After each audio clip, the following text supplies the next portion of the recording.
Welcome back to Kavi's kitchen Karnataka. ಇವತ್ತು ನಾನು without oven ಮತ್ತು ಎಗ್ಲೆಸ್ ಕೇಕ್ ಮಾಡೋದು ಹೇಗೆ ಅಂತ ಸಿಂಪಲ್ಲಾಗಿ ನೋಡೋಣ ಬನ್ನಿ.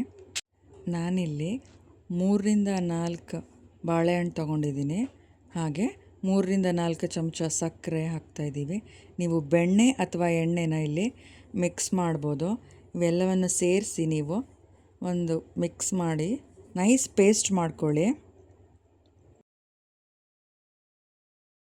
ಪೇಸ್ಟ್ ಆದ ನಂತರ ಒಂದು ಬೌಲಲ್ಲಿ ನೀವು 1 ಕಪ್ ಮೈದಾ ಹಿಟ್ಟು, ನೀವು 1 ಸ್ಪೂನಷ್ಟು ಬೇಕಿಂಗ್ ಪೌಡರು ಮತ್ತು 1/2 ಸ್ಪೂನು ಬೇಕಿಂಗ್ ಸೋಡಾ ಸೇರಿಸ್ಕೊಂಡು ಇಲ್ಲಿ ಆಲ್ರೆಡಿ ಪೇಸ್ಟ್ ಮಾಡಿಟ್ಕೊಂಡಿದ್ವಲ್ಲ ಬನಾನಾ ಪೇಸ್ಟ್, ಅದನ್ನು ಸೇರಿಸಿ ನೀವು ಮಿಕ್ಸ್ ಮಾಡಿ ಮನೇಲಿರೋವಂಥ ಡ್ರೈ ಫ್ರೂಟ್ಸ್ನೇ ನಾನಿಲ್ಲಿ ಸೇರಿಸ್ಕೊತಾ ಇದ್ದೀನಿ.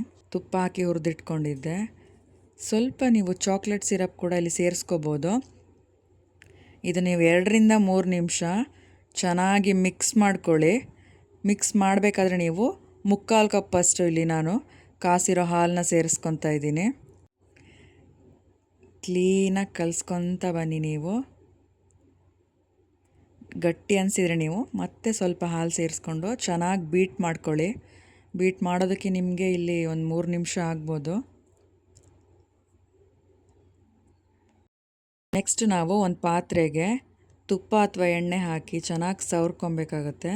ಸವರಿದ ನಂತರ ಮಿಕ್ಸ್ ಮಾಡ್ಕೊಂಡಿದ್ದೀವಲ್ಲ ಅದನ್ನ ಆ್ಯಡ್ ಮಾಡ್ಕೊಳ್ಳಿ. ಇದನ್ನು ನಾನು ಕುಕ್ಕರಲ್ಲಿ ಮಾಡ್ತಾ ಇರೋದು. ಕುಕ್ಕರ್ಗೆ ನೀವು ಕಲ್ಲುಪ್ಪು ಮತ್ತು ಸ್ಟ್ಯಾಂಡ್ ಹಾಕಿ 10 ನಿಮಿಷ ಪ್ರೀ ಹೀಟ್ ಮಾಡ್ಕೊಳ್ಳಿ. ನೆಕ್ಸ್ಟು ಮಿಕ್ಸ್ಚರ್ನ ನೀವು ಇಲ್ಲಿ ಒಳಗಿಟ್ಟು 30-40 ನಿಮಿಷ ನೀವು ಬೇಯೋದಕ್ಕಿಟ್ಟರೆ ನಿಮಗೆ ವಿತೌಟ್ ಓವನ್ ಇಲ್ಲಿ ಬನಾನಾ ಕೇಕ್ ರೆಡಿ ಆಗುತ್ತೆ. ನೋಡಿ ಹೇಗಾಗಿದೆ. ಸಿಂಪಲಾಗಿ ಯಾವುದಾದ್ರು ಸ್ವೀಟ್ಸ್ ತಿನ್ನಬೇಕು ಅನ್ನೋ ಕ್ರೇವಿಂಗ್ಸ್ ಆದರೆ ನೀವು ಮನೆಯಲ್ಲೇ ಮಾಡಿ ತಿನ್ಬೋದು. ಎಕ್ಸ್ಟ್ರಾ ನೀವು ಡೆಕೋರೇಟ್ ಏನಾದರೂ ಡ್ರೈ ಫ್ರೂಟ್ಸ್ ಹಾಕಿ ಮೇಲೆ ಕೂಡ ಮಾಡ್ಕೋಬೋದು.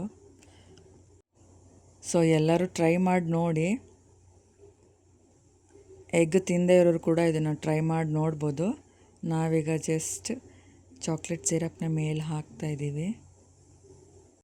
ನಿಮಗೆ ಈ ವಿಡಿಯೋ ಇಷ್ಟ ಆದರೆ ಲೈಕ್ ಮಾಡಿ, ಕಮೆಂಟ್ ಮಾಡಿ, ಶೇರ್ ಮಾಡಿ. ಹಾಗೆ ಕವೀಸ್ ಕಿಚನ್ ಕರ್ನಾಟಕ ಯೂಟ್ಯೂಬ್ ಚಾನಲನ್ನು ಸಬ್ಸ್ಕ್ರೈಬ್ ಮಾಡೋದನ್ನು ಮರಿಬೇಡಿ. ನಿಮ್ಮ ಫ್ಯಾಮಿಲಿ ಫ್ರೆಂಡ್ಸ್ಗೆ ಕೂಡ ಶೇರ್ ಮಾಡಿ ಅಂತ ಹೇಳ್ತೀನಿ. ಹಾಗೆ ಸಣ್ಣ ಫೋಟೋಶೂಟ್ ಮಾಡ್ಕೊತಾ ಇದ್ವಿ ನಾವೆಲ್ಲ. ಎಷ್ಟೋ ವರ್ಷ ಆಯಿತು ನಾನು ಗಾಡಿ ಕಲಿಬೇಕು ಅಂತ ಅರ್ಧ ಕಲಿಯೋದು ನಿಲ್ಲಿಸೋದು. ಈಗಂತೂ ನಮ್ಮ ಫ್ರೆಂಡ್ ಕೊಟ್ಟಿದ್ದಾರೆ ಅವ್ರ ಗಾಡಿನ. ಟ್ರೈ ಮಾಡ್ತಾಯಿದ್ದೀನಿ. ಕಂಪ್ಲೀಟಾಗಿ ಯಾವಾಗ ಕಲಿತೀನಿ ಅಂತ ನನಗೂ ಗೊತ್ತಿಲ್ಲ. ನಿಮ್ಮೆಲ್ಲರಿಗೂ ಗಾಡಿ ಓಡ್ಸೋಕ್ಕೆ ಬರುತ್ತೆ ಅಂತ ಅಂದ್ಕೊಂಡಿದ್ದೀನಿ, ಲೇಡೀಸ್ಗೆಲ್ಲರಿಗೂ. ಸೊ ಗಾಡಿ ಆಲ್ರೆಡಿ ಕಲ್ತಿರೋರು ಏನಾದರೂ ಟಿಪ್ಸ್ ಕೊಡೋದಾದರೆ ಕೊಡಿ. ನಾನು ಆದಷ್ಟು ಬೇಗ ಕಲ್ತ್ಕೊಂಡು ಓಡಿಸ್ಬೇಕು ಇಂಡಿಪೆಂಡೆಂಟಾಗಿ. ವಿಡಿಯೋ ನೋಡ್ತಿರೋ ಎಲ್ಲರಿಗೂ ಒಳಿತಾಗಲಿ, ಶುಭವಾಗಲಿ. Thank you for watching.